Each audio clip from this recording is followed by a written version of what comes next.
नमस्कार मित्रों, आपके अपने YouTube चैनल में आपका स्वागत है। जब आप इस तरह का कोई व्रत करते हैं तो जाहिर सी बात है आपका पेट तो खाली ही रहेगा, और जब आपकी बॉडी को विटामिन या फिर न्यूट्रिएंट्स चाहिए होंगे तो वो आपके इंटेस्टाइन के पास इंफॉर्मेशन भेजेंगे कि भाई आगे न्यूट्रिशंस की जरूरत है, सप्लाई चाहिए, हमें जल्दी से दो।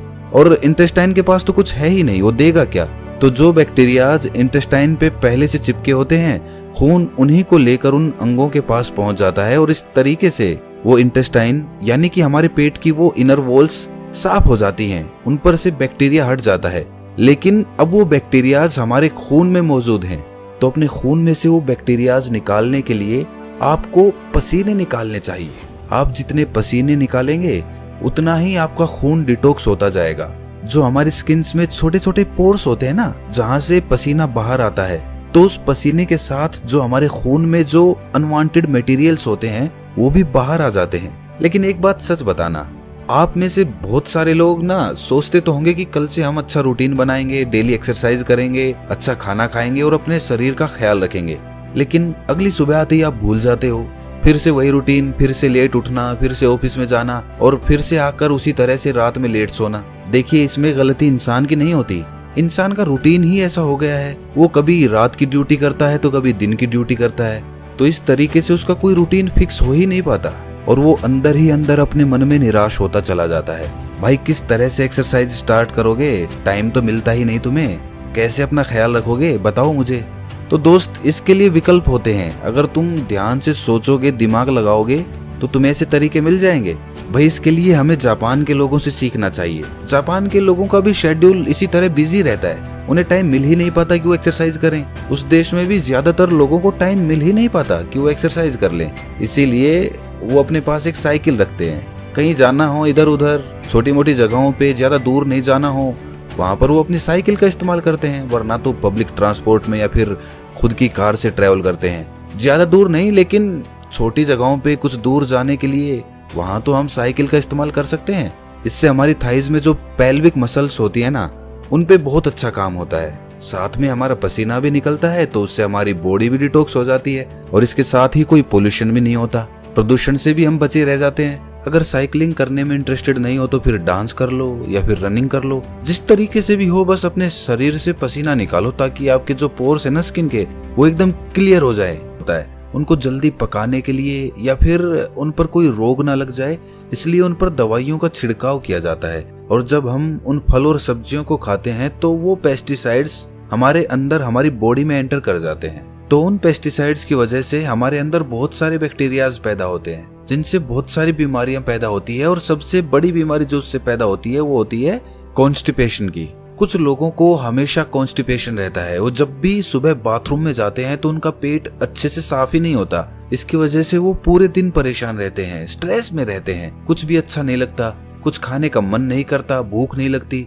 तो उन लोगों के लिए त्रिफला चूर्ण सबसे अच्छी औषधि मानी जाती है। त्रिफला के नाम से ही पता चलता है कि ये 3 फलों से मिलकर बना होता है। आंवला और हरड़ त्रिफला चूर्ण के मेन कंपोनेंट्स होते हैं। आंवला में विटामिन सी होता है, फाइबर होता है, और वहीं पर हरड़ एक बहुत अच्छा एंटीबैक्टीरियल होता है। जिस दिन आप सुबह सुबह नींबू पानी नहीं पीने वाले, उस दिन आप त्रिफला चूर्ण का सेवन करें।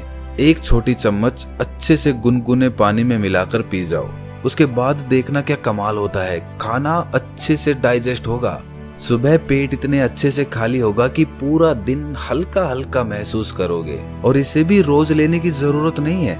भाई एक हफ्ता आपने नींबू का पानी ले लिया, फिर किसी दूसरे हफ्ते आपने त्रिफला चूर्ण का सेवन कर लिया। इस तरह अल्टरनेट तरीके से इनका इस्तेमाल करना है। कहीं पता चले कि आप नींबू पानी भी पी रहे हैं और साथ में त्रिफला चूर्ण का भी सेवन कर रहे हैं, ऐसा मत करना। अच्छा, एक राज की बात बताता हूँ। जो लोग अल्कोहल ज्यादा पीते हैं ना, उसकी वजह से उनकी बॉडी में एसिडिटी बढ़ जाती है। तो ये जो त्रिफला चूर्ण है, ये उस अल्कोहल के इफेक्ट को भी बहुत कम कर देता है। अच्छा देखिए, अगर आप पहले से कोई और दवाई ले रहे हैं तो त्रिफला चूर्ण को अवॉइड करना या फिर अपने डॉक्टर से कंसल्ट करके तभी लेना। अच्छा, एक और बहुत अच्छा तरीका होता है बॉडी को डिटॉक्स करने का, और वो है कि खाने से पहले फ्रूट्स या फिर सैलेड खा लो। अच्छे से पेट भर के। उससे क्या होता है कि फलों में और सलाद में ना फाइबर होते हैं बहुत अच्छी मात्रा में। जब वो फाइबर हमारी बॉडी में पहुंचते हैं तो वो ल्यूब्रिकेशन पैदा करते हैं, जिस ल्यूब्रिकेशन की वजह से जो हम खाना खाते हैं वो कहीं पर अटकता नहीं है, वो आसानी से नीचे चला जाता है। और खाना कभी भी पूरा पेट भर के मत खाना, खाना हमेशा 80% के लगभग ही खाना चाहिए, 20% जगह पेट में खाली रहनी चाहिए। ये सारे तरीके आपकी बॉडी को पूरी तरह से डिटॉक्स कर देंगे। इनमें से कुछ तरीके थोड़े आसान हैं तो कुछ तरीके थोड़े कठिन हैं।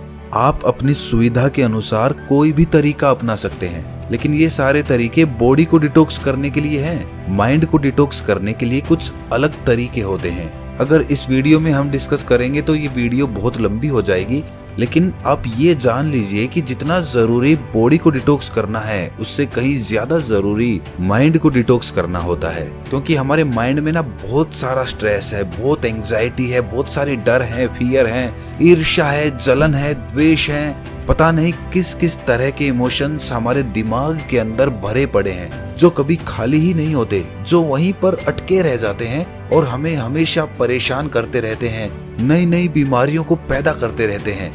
उससे मानसिक बीमारियां बहुत सारी पैदा होती हैं। डिप्रेशन हो जाता है, हमेशा दुखी रहना, खोया खोया रहना, समाज से कटके रहना, किसी से मिलना जुलना नहीं, कॉन्फिडेंस कम हो जाना, अपने एक्सप्रेशन दूसरों के सामने एक्सप्रेस ना कर पाना, ये सारी प्रॉब्लम्स माइंड डिटॉक्स। तो दोस्तों, यह कहानी आपको कैसी लगी हमें कमेंट सेक्शन में जरूर बताना, और अच्छी लगी हो तो इस चैनल को सब्सक्राइब जरूर कर लेना।